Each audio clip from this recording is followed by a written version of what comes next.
Hello,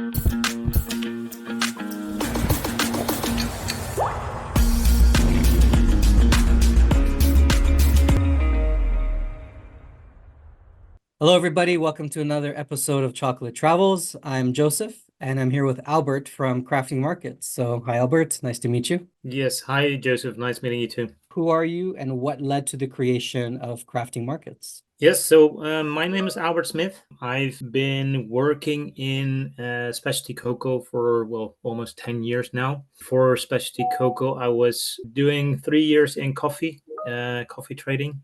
Okay. And before that, I have a financial background, and so I've been active in the financial markets first after university degree. Then after 8 years, I kind of got fed up with numbers only, enjoying food, and wanted to have something more physical in my life other than spreadsheets. I looked out for something else. I started back then in coffee. I did that for 3 years. Back then, my first travel was to Indonesia, where I traveled into remote areas, meeting the people behind the actual product. That was my first encounter with origin So and you're sourcing and people. importing the coffee beans from Yeah, the. exactly. Yeah, Okay. yeah.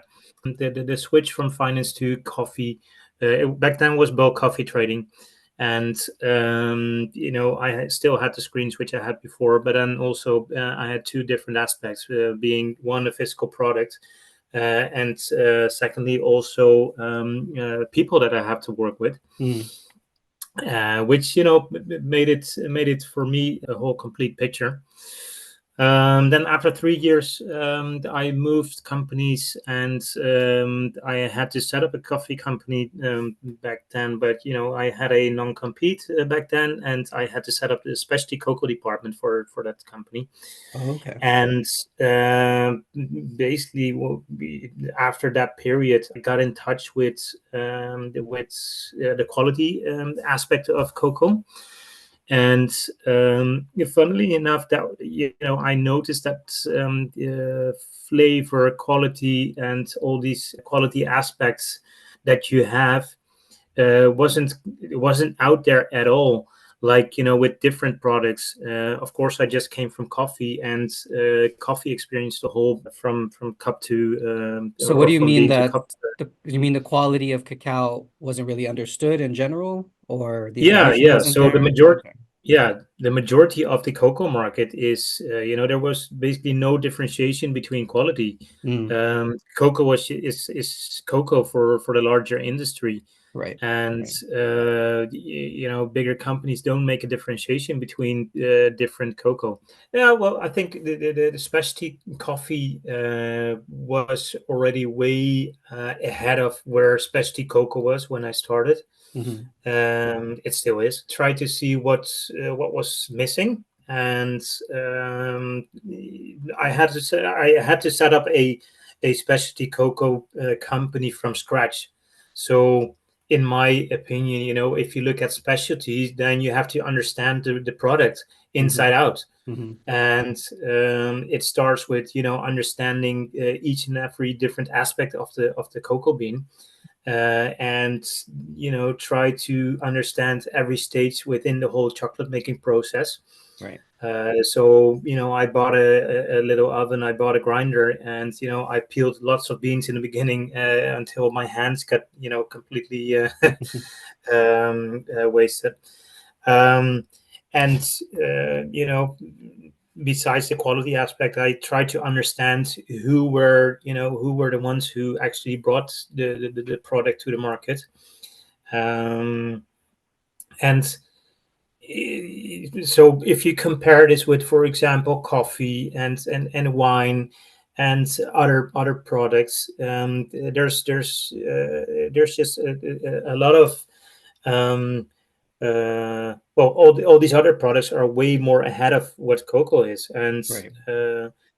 starting with looking at the quality, it opened my eyes that every different cocoa has a different flavor. And Mm. so I got really intrigued by the different flavor aspects. Mm. um, And back then we tried a lot of samples, and each time I received a new sample, I wanted to I got so excited. I started to the roast and grind straight away because I wanted to know what the actual flavor was behind. Hmm. Hmm. And until now, I still that's the most fun part for me, Hmm. to learn different flavors, and to talk with people, and to be part of a small community that is so much interested in quality, in flavor, and trying to get transparently this and all the other aspect out to a market which is completely Right, there's a lot of things closed. that you're doing. It's not just fine cacao, the quality, but you're also um, interested in transparency, right? Fair. Yeah, definitely. That should be normal for each and every product Mm, that you sell. And even when I was, trading bulk coffee, I surprised that people didn't want to share their source. Because, everyone has its own little role in the supply chain, and mm, why would you hide? mm. You're just trying to provide something, give a service to the rest of the world, Why do you think and they're hiding that information? for financial profit.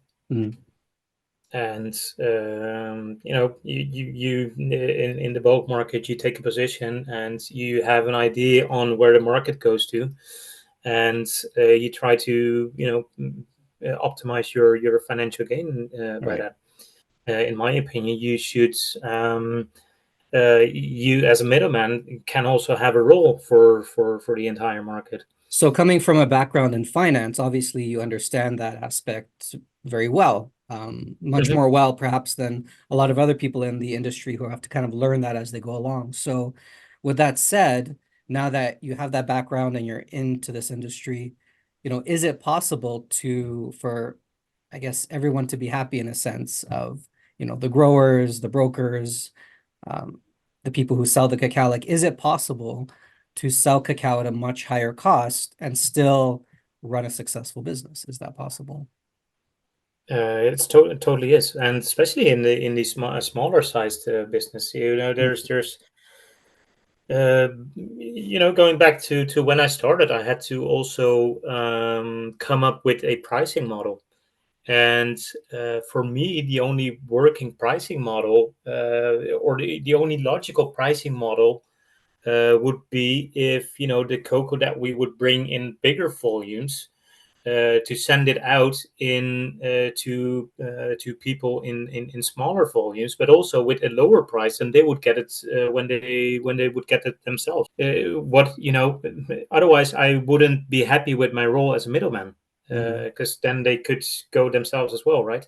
Mm-hmm. Mm-hmm. So that's how I always looked at the market. I think there's a role for everyone, Mm-hmm. and even even if a customer buys like full containers, for example, they can also go themselves, and which is completely understandable. But they also can use a middleman to just use them for as a logistical provider, Right. or providing working capital, Mm-hmm. Mm-hmm. um, or just to get rid of the risk which comes along with buying a full container, which nowadays costs a lot of money. Right. Right. Is that a big Um, challenge for you in the industry where you might be dealing with makers who are buying a lot less than other manufacturers in the bulk industry? Is that a big challenge for you, or are you able to work with that? a challenge, as in. Well, because a lot of people mention that, in order to sort of run a successful business, keep things going, you got to get the product out there. You have to have more buyers or buyers Yeah, who are willing to yeah, buy more. But if you have just a few little buyers here and there, yeah, is that an yeah, issue? true. Yeah. No, it took me a while before I actually could make a viable business out of it. And I think there have been also many who have tried, and because of the time that it takes, also had to leave the business again. Time, you mean like to Uh, build up clientele and get the yeah, word out? yeah, Yeah, yeah, yeah, that does take a yeah. while. No, it takes the time, and And to be honest, if I wouldn't have the experience of with the previous companies, I also think I couldn't, or I haven't been able to set up my own company, Hmm. Hmm. which I started now 4.5 years ago. Nice. Or maybe, but it's a lot easier with the experience that I have from before. For sure. For sure. And So yeah, let's talk a little bit now, because you were talking about the farmers, and on your website, you talk about your goals and your values. So I wanted to unpack a few of those. And the first one is you mentioned that farmers can benefit from entering the fine cacao sector. yeah, And so how does this create opportunities for them? How does it yeah. benefit them? So the majority of the producers that we're working with work with smallholder farmers. So that's farmers that hold a small plantation. Let's say somewhere in between 2 to 5 hectares. That's the average size of the plantations that we Mm, work with.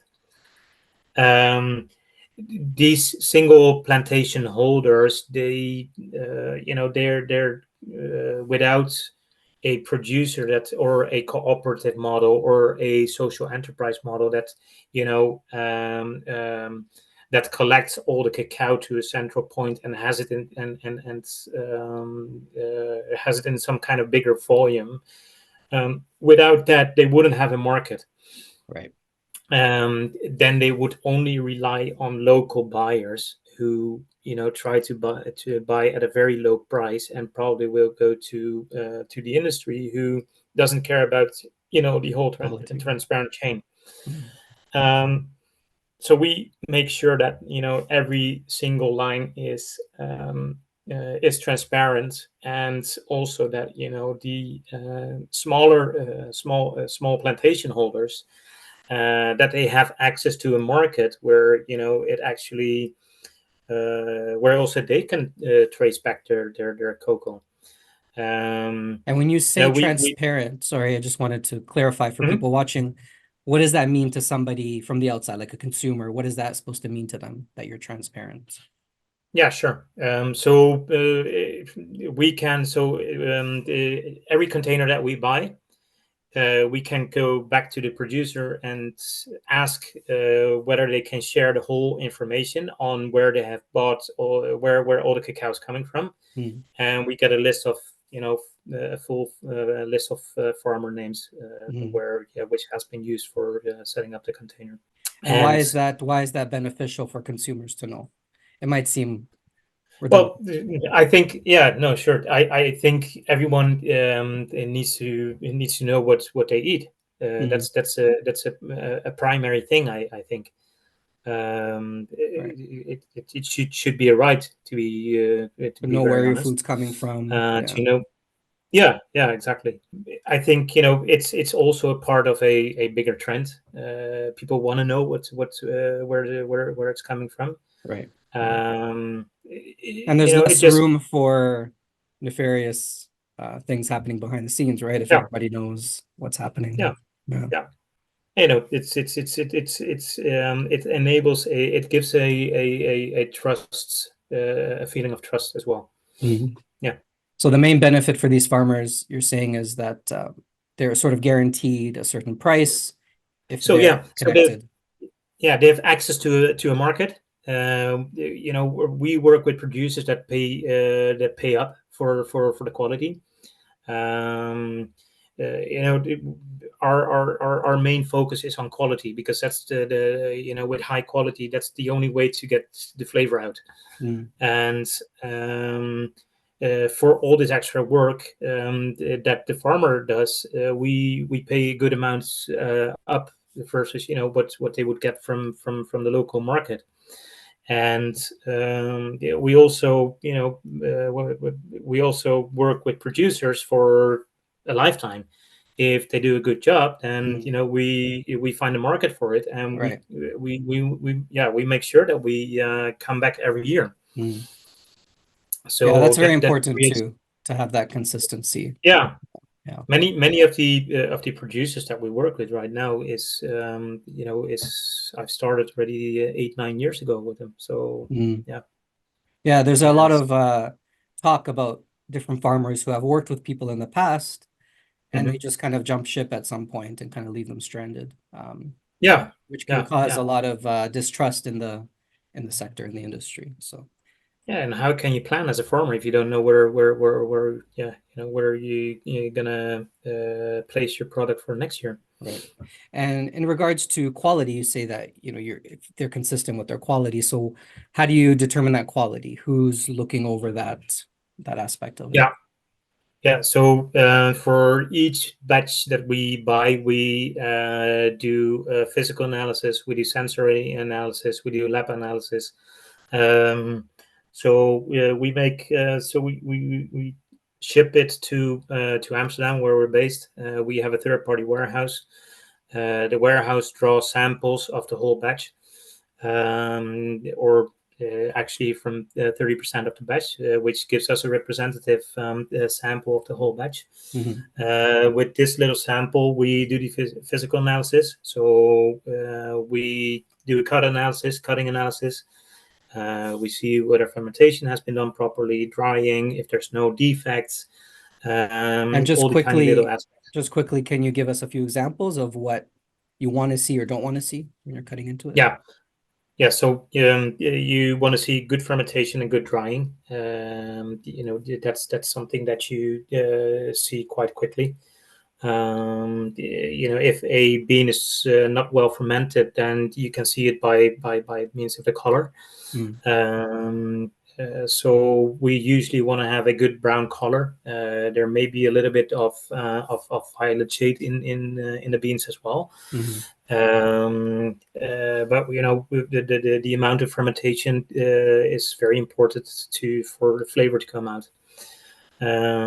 So again, brown color, maybe some violet shades to certain beans. That gives a good overview of what of Right. the degree of fermentation and drying. Hmm. Also, humidity level plays a good role. Mm. Mm. We measure that as well. Um, And then, then if fermentation drying looks fine, you look for little defects. If there's any molds inside, maybe some insect infestation. mm, Again, what I earlier mentioned, the beans that are not well fermented. If the defects are there, it impacts flavor. right. So we yeah, we're really strict on these defects. We basically don't want to have those.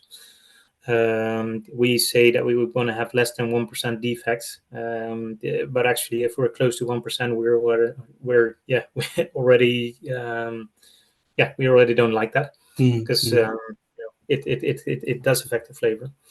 And as far as sensory qualities, what do you try to avoid when you're smelling, tasting your cacao? Well, you can. So we make chocolate after this process. So after the cutting analysis, we make chocolate. So we Mm. roast. We taste the roasted beans. Mm. We grind. We taste the cocoa mass. Then we put sugar in it. We always make a 70%. And then we taste the chocolate because in each and every stage we try to look out for any defective tastes. Mhm. Mhm. Um, Usually, if you have done your physical analysis, you kind of know already that there won't be any defects Right. in flavor. But still, it can be a little bit flatter. When the drying period, for example, has taken a little bit longer, Mm. then sometimes the flavor turns a little bit more flatter than the year before, for example. Mm. So we do want to touch on every element in that process as well. We taste whether it's consistent, whether it's similar like previous harvest year, or that we notice other profiles. Right. um, we prefer to have consistency, Right. but we also understand that it can vary from harvest to harvest. it's still a product which depends on weather and temperatures. Right. So But that at can least change. your customers know that you do a lot of diligence in regards to quality. So when they do Oh get the yeah, beans, yeah, even if there's a little bit of a difference, they know that the quality is definitely going to be there. yeah, for sure. That's our main priority. Yeah, Mm, wonderful. because quality brings in a lot of different aspects that we value. How crucial is it to connect cacao farmers to chocolate makers today? What's stopping them from doing it themselves? So you mentioned that a lot of these farmers are smallholder farmers. Um, this might seem like an obvious question, but why is it so difficult for them to get their product out there to find cacao buyers? Yeah. So yeah, just run it an easy equation. So the average smallholder farmer owns, let's say, 2 to 5 hectares. That means that on average they produce roughly in between 300 to 500 kg per hectare. So that means that they have close to a ton of cocoa beans that they need to get out there. Um, Shipping a ton of cocoa beans to Europe, for example, costs a lot of money. And it's not only documentation; it's local transport. It's getting it here to Europe. It's economies of scale, which is basically not workable for the chocolate maker at the other end of the side of the Mhm, mhm. um, and so that's yeah that doesn't work. We also work with, for example, bigger plantations, and here they can, for example, ship like half a container or full container, and this they can do themselves as well. Mhm. And that's possible. Right, But they prefer to work with someone on the ground who then can be a representative, right. and that's what Because we offer. right, right. Yeah, it's And a lot of, I think yeah, a lot of the middleman stuff gets overlooked, but it is a lot of tedious work and hurdle for yeah, both the chocolate maker and the growers. So I think a yeah, lot of chocolate yeah. makers would love to just fly to wherever and buy some cacao and bring it back, but it's not that simple, is it? Right? There's a lot, a No, it's lot not. Yeah, involved. yeah, yeah. Yeah, yeah, It's if you start doing it, you only know the time that it takes to evaluate, to keep the relationship going, to plan, to do documents, to yeah, communicate with logistics companies, yeah, to there's so many aspects, yeah. and regulation these days. It's yeah, Yeah, I remember working for a company where we got some cacao from Samoa every year, and it was mm, amazing. Um, and one of the trouble, I think, too, is if you go direct, if you're not there to oversee things, something can change. And there was one batch that was really, really, really bad. And yeah, we didn't know why. They said we did everything the same and we couldn't use it. It was, so if yeah, there's someone in your position who's doing that due diligence, then it yeah, can remove a lot of heartache for makers when you yeah, receive definitely, yeah. big amounts of cacao that you can't even use. Yeah. Yeah, and it's also, it requires a lot of working capital. Yeah. Know, Yeah. a year ago, a full container cost you about 50, 60, 70 US dollar, Right. 1,000 US dollars. Now it's even the double with Yeah. today's market. But if something is wrong, then it will cost you. Yeah. No, I think it's wonderful what you and other companies like yourself do because if we're going to grow the bean to bar world, we need to make this fine cacao more accessible to people Yeah, willing to use it, right? And 20 years ago that just wasn't possible. Now it's starting to be possible. So fair trade can mean different things for different people. So tell us, what is your view on fair trade? Is your cacao fair trade certified? What should be the essence of fair trade? yeah. So yes, we have a fair trade. We are fair trade certified. To be very honest, we only have this certification in place to accommodate a few of our customers. who are somewhat bigger, and they then again need it for their customer base who Mm, needs a needs something trustworthy for the customers. right, At least that's how they look at it. right. So that's why we have the fair trade certification in place. The way how I look at fair trade is, starts by having a respectful relationship with your producer, Mm. and ask them what they need, yeah, what they want to have. That's the only way how you can understand what is Well, I think what that was they the essence of fair trade when it started, was putting the negotiation power in the hands of the growers, the sellers, the True. farmers, Yeah. right? Yeah. True. Yeah. Having a say But in that. over time, if you look at it right now, it's in my opinion, it doesn't make sense at all. They come up with one FOB price, which doesn't say anything about the amount of money that farmers get, Right, and it's one similar value over for the whole world, which doesn't make sense at all. right, And also, I don't think that you can compare one plantation with another. It depends very much on what else you grow, and what's there's so many aspects. How many family members do you have? How many workers do you have? How big is your plantation? There's so many different aspects. So um, I always ask what they want to have, and I then tell them from my experience that I have with the other side of the equation. Um,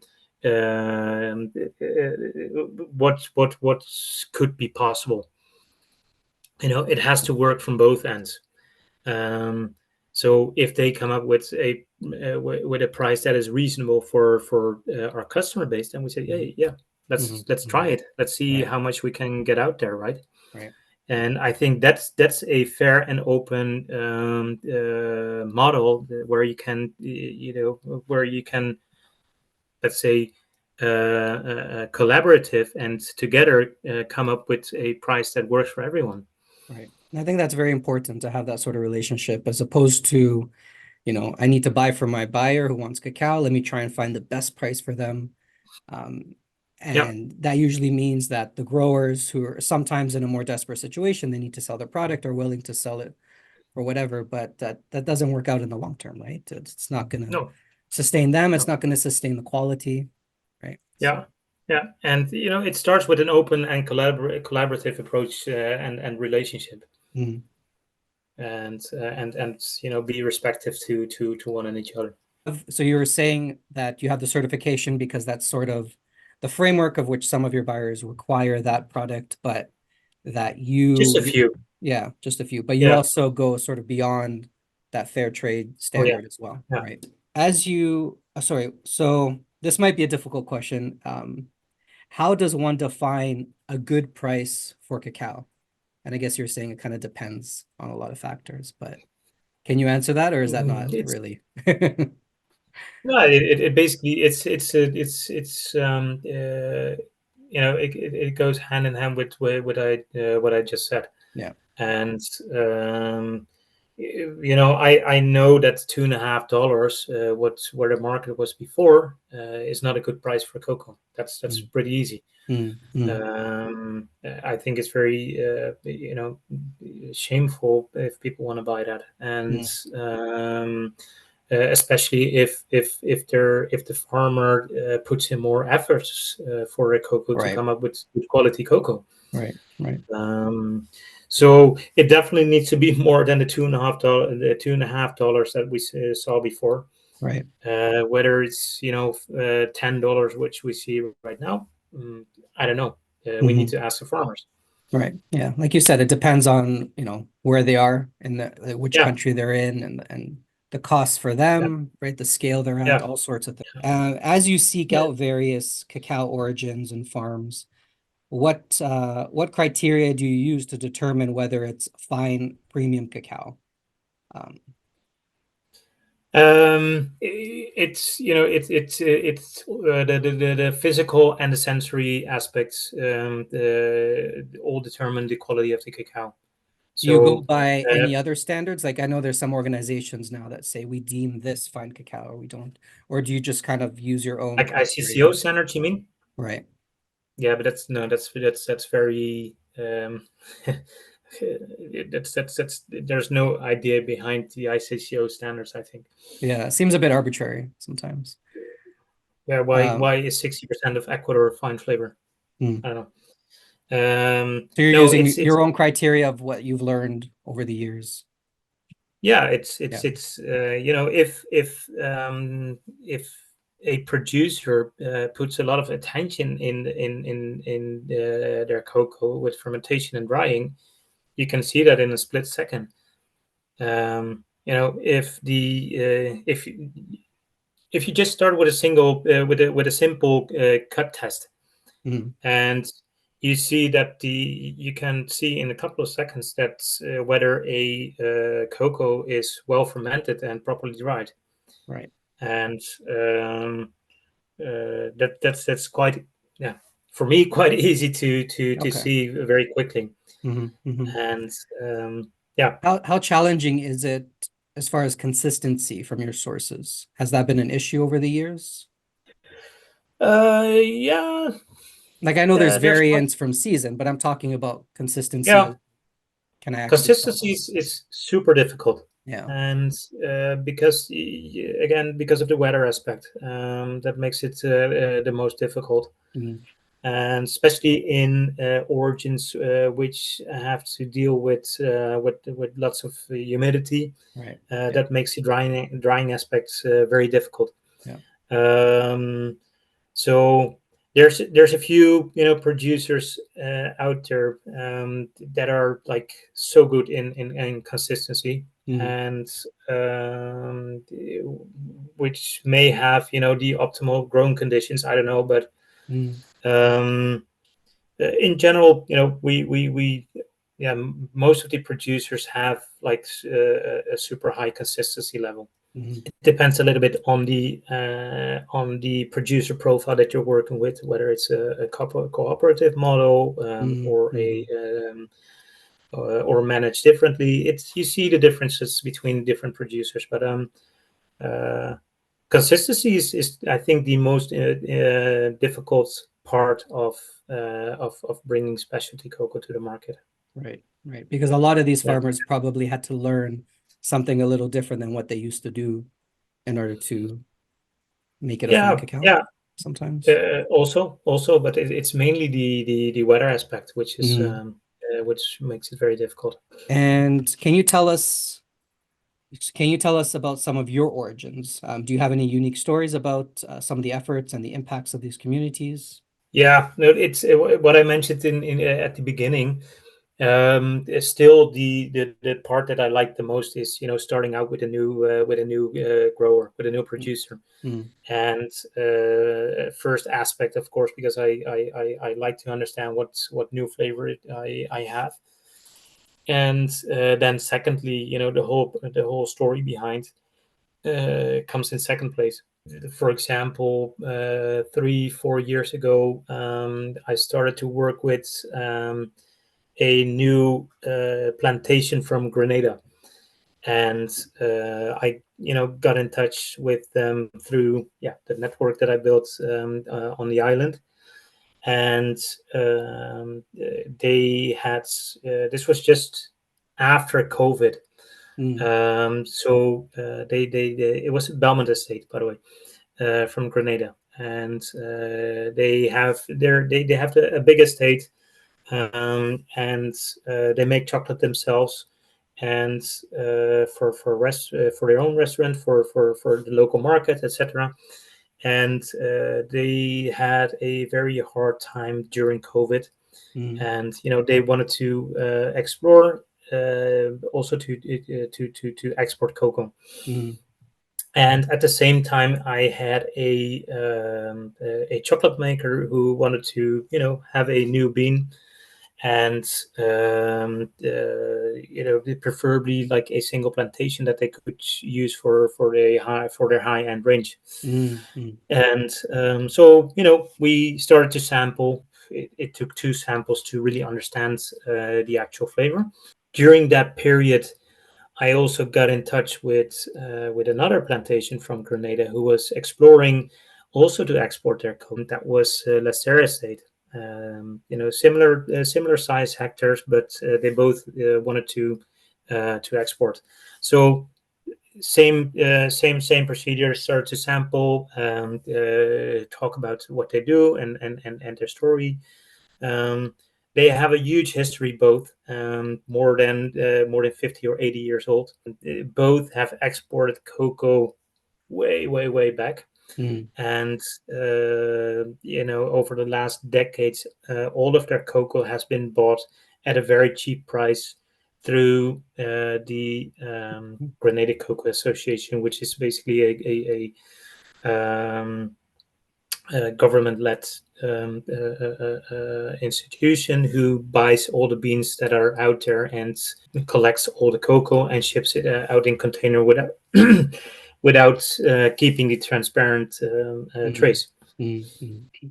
Long story short, we found a market for both of the two. We started to ship Nice. out the first container, and they had to reinvent the whole export process. Both plantations, we combined it in one container because Mm, we were able to buy like I think 4 tons of cocoa for of each, mhm, mhm. and That's wonderful. um, yeah, and they both told me that they were so emotional to get the beans out after such a long period again, knowing where the Mm, beans were going to, mm. and starting such a whole process from A, and then bringing it all to the That's end wonderful. chocolate maker, who in the end sends the chocolate back to them. Is well, that's why you do it, right? Yeah, Um, yeah.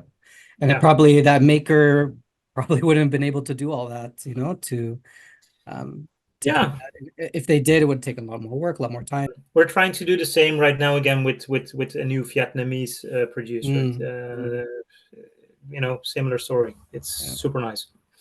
Yeah, it's interesting to think what's going to happen in, the next 10 years or so because there's a lot of growers that are realizing about this fine cacao sector and they get excited about it and they're passionate about their beans, but they need that help to get it to market, right? Do you see a growing trend of makers wanting single estate? Um, uh, Or what is the benefit of a single estate, would you say? well, it's really direct because you only have the plantation instead of a producer Mm, who basically buys wet cocoa from everyone, mhm, and mhm. so you don't actually know the farmer. You know the name, but Right. and you can have photos of some of the farmers that have been used for a container. Um, but usually inside a container, there's if you work with a co-op or central producer, there's usually about 50 to 100 or more farmers that have worked on the cocoa itself. Right. Um, so if you work with one plantation, you have the full story, and you can tell the whole story about the family, about the plantation, everything, Yeah. and And I guess it that makes it works. even.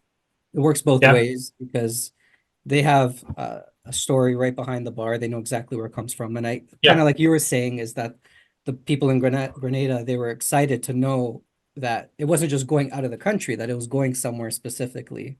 yeah, Somebody wanted yeah, their cacao, and that must feel really great for them. Be very rewarding. yeah, yeah, definitely, yeah. And yeah, I wouldn't say it's like a major trend, but Mm-hmm. personally I like it very much, Mm-hmm. because it's so direct. Yeah. Yeah. No, it's great. I think as we go forward too, because we're getting more and more chocolate makers popping up all over the world, and a lot of them, not that it's a bad thing, but a lot of them are using sort of the same co-op origins from Yeah, different countries, yeah, and yeah, I think it's nice too that some makers, if they're able to, is to have their own sort of single estate and that connection and yeah, that quality. I think that's a really Yeah, nice way to go. Yeah. yeah. For the bigger industry, it's like completely not normal to separate two different plantations inside one container. Mm, And yes, it's a little bit more work, but it's so much worth the money, and or so much worth the value, the extra value that you get. That's what I mean. There's lots of talks of decommoditizing the cocoa market, and I think this is what it is. okay. Building smaller chains. Yeah. It Networks, doesn't smaller have to chains. come. Yeah, it doesn't have to come at that much extra cost. Mm, mm. That's really nice to hear. Yeah. What do you think is preventing the craft bean to bar chocolate sector from growing or flourishing as well as it could? Do you see anything that could be done better these days? If you compare, for example, with coffee, it's part of our daily habits right now. Right. Um, Chocolate is not. Well, it is, but it's usually part of something else. Hmm. Mm, there's a tiny community who likes the actual flavor of, let's say, dark chocolate. Right. Right. And what I think is more important for the bigger consumer community is the whole transparency. I Mm, think and that is a trend, an overall trend. I think if we see that in chocolate as well, that can trigger a little bit that can trigger growth. okay. That's a good Mm, point. Yeah. Other stuff, I don't know. Drinking chocolate might be. Hmm. Hmm. Let's see. Yeah. Yeah, I love the idea of drinking chocolate. I've had that in my heart yeah, for years, and I like to see more of that. And like you said, there's a place for coffee, right? It's people go for a coffee. Nobody goes for a chocolate. yeah, And it'd be nice if there's more of a drinking chocolate form. It's easy to make that crossover from coffee to chocolate, Let's go for a yeah, drinking chocolate. I could yeah. see that No, happening. definitely. Yeah. Yeah. And, I hope that people learn to understand the different flavors of good chocolate and bad chocolate. Yeah. And if I I go back and eat, for example, a Lindt bar, yeah, I I really don't know, yeah, how I ever could, yeah, there's no way back. Yeah, yeah, it's true. there's such a huge difference. Yeah. For me, that's kind of what it was too, is like you were saying about the cacao and how interesting it is. That's what captivated me, was how interesting and amazing and wide variety there is of flavors of cacao and chocolate. Yeah, It's incredible. yeah, Do you feel there needs to be more regulation and legalization of factors in the bean to bar world, such as processes or terms that we use? And if so, can you give some examples? What do you think? yeah. No regulation, please. Just a free market Mm, and 200% transparency, and mm, transparency will help the quality. yeah, yeah. And I think regulation is only yeah, is holding back new developments, Yeah. etc.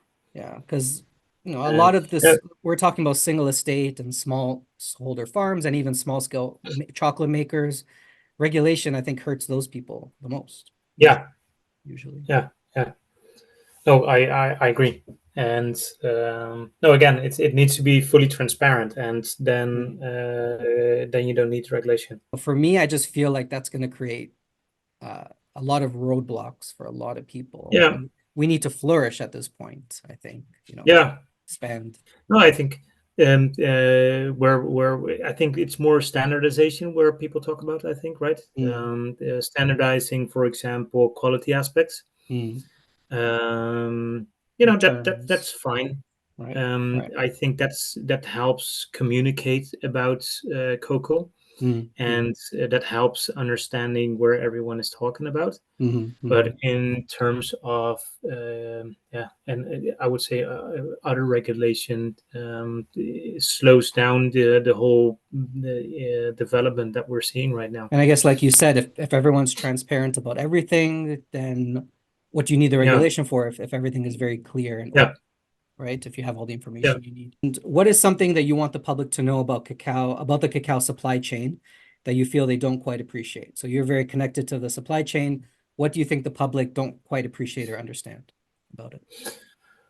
Um, I think everyone kind of understands in our community that there's a lot of work behind getting good cocoa beans out. Mm, Um, it's not a simple process. It starts with growing the plantation, with maintaining the plantation, soil, farm, trees, having all kind of different crops on the plantation. I think that's an ongoing process for if you're a plantation holder. Then the next step, producing consistently fermented and dried cocoa, is then the next step, which is like very difficult. um, and there's each step in the whole supply chain is quite detailed, and as you mhm, say, the whole logistic parts also, it comes with a lot of attention, with a lot of diligence, and in order to have it here and ready for people that want to make something nice out of it. yeah. Chocolate is such There's a simplistic product. People don't really respect it as much, but you know, there's so much involved in the whole process. When I do my classes, we make bean to bar chocolate. That's from the dry bean. And there, yeah, people are amazed. They're like, I had no idea it was this much work. And that's not even yeah, half of it yet, right? yeah, Imagine if yeah, they saw the yeah, whole spectrum.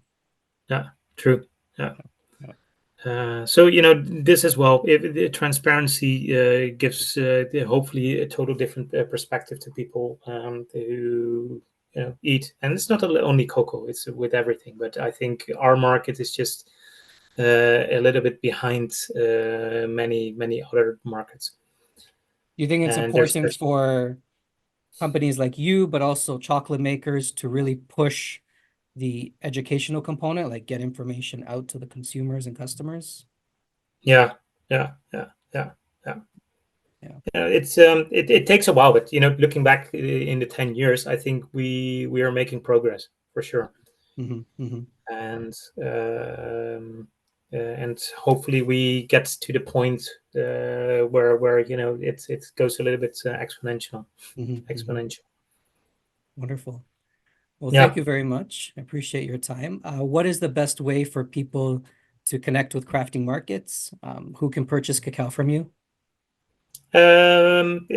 Anyone basically. Mhm. We also try to set up a little web shop where people can buy in smaller volumes as well.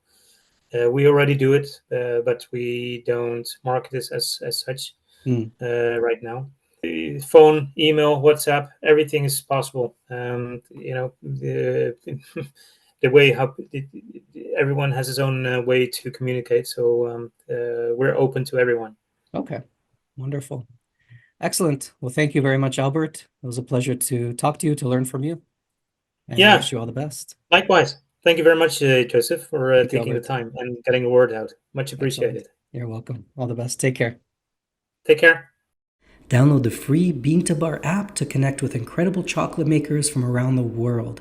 Also, be sure to visit beantobarworld.com, your portal for all things fine chocolate, virtual tastings, free learning resources, research, and much more. Subscribe to the newsletter to stay in touch and donate to the free app and free resources here. Contact me for any chocolate related questions you may have.